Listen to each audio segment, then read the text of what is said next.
Maggie Goldman. I'm running for Fulton County Commission in District 1.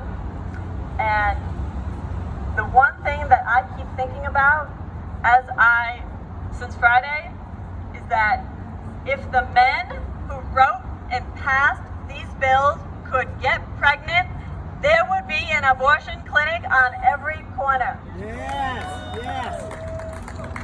They don't want to be told what to do with their bodies. I was reading about what's going on in Texas still since they passed their bill, and doctors literally are sending women who have infections home until they are septic and sick enough to come in and qualify for saving their life. Can you tell me which of the men who wrote and passed these bills would stand to be told to go home and wait until they are dying before they would accept medical care? None. No, they would just, I don't know what they would do, but they would figure it out. They would pass a bill that would just protect men or something.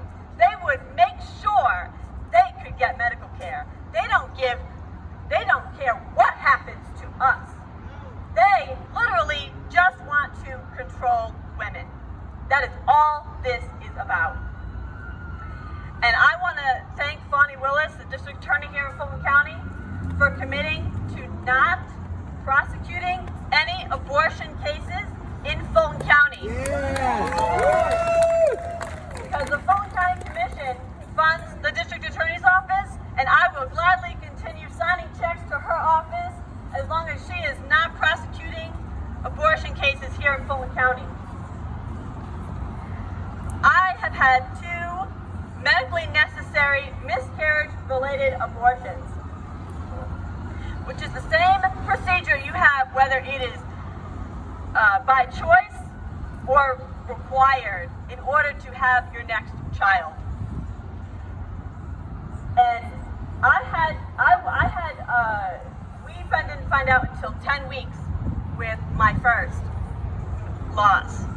And it had already been 2 weeks that it had stopped growing. So I definitely decided I needed a medical DNC abortion procedure because my body had not yet figured out that it needed to expel the human-related tissue. And if I had not had that procedure, I could have gone on to get an infection and become septic and have to have further medical treatment. And the fact that I was able to have that procedure on July 8th of 2019, I was able to get pregnant immediately after that with my actual son, who is here live today, 2 years old, in August of 2019. Yeah. So the immediacy around the timing of the procedures can mean everything about your ability to have reproductive freedom to have your next child. And the other thing that really gets to me is that everything they tell you in the miscarriage community is that you did not cause this miscarriage. That's all they tell you. You did not cause this. Nothing you did cause this. It just happens. The first one was a chromosomal issue. My second one, I had a heartbeat at home 2 hours before I spontaneously delivered my 15-week son in September. It just happened. Maybe it was an infection, but I certainly didn't do anything to cause it. But if you send me to an emergency room and have a dead child inside, and they are concerned about whether I intentionally caused that miscarriage or whether it happened naturally, the very last thing you want to ask someone who just had a spontaneous miscarriage is, did you do something to cause this?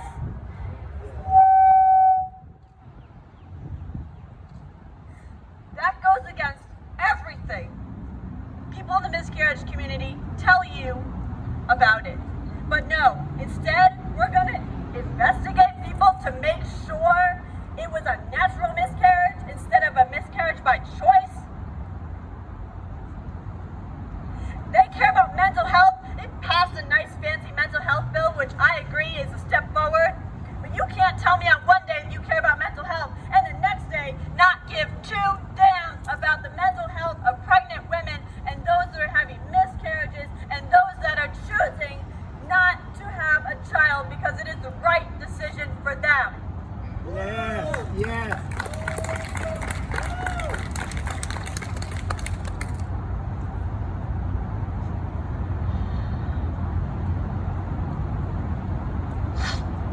We need access to safe and healthy abortion procedures for everyone who needs them, whether it is by choice, whether I need it because I'm going to be continuing on my journey. I'm going to be doing IVF this summer. You know, there are a lot of implications that might come with that. I happened to actually meet up with my IVF doctor yesterday at a fundraiser, and she said there could be implications about how many embryos they can create for you because you may have to use them all up because they may not be able to adequately dispose of the ones when I am done, because you don't know how many embryos it's going to take to complete your family. They may not take the first time or the second time or the fifth time.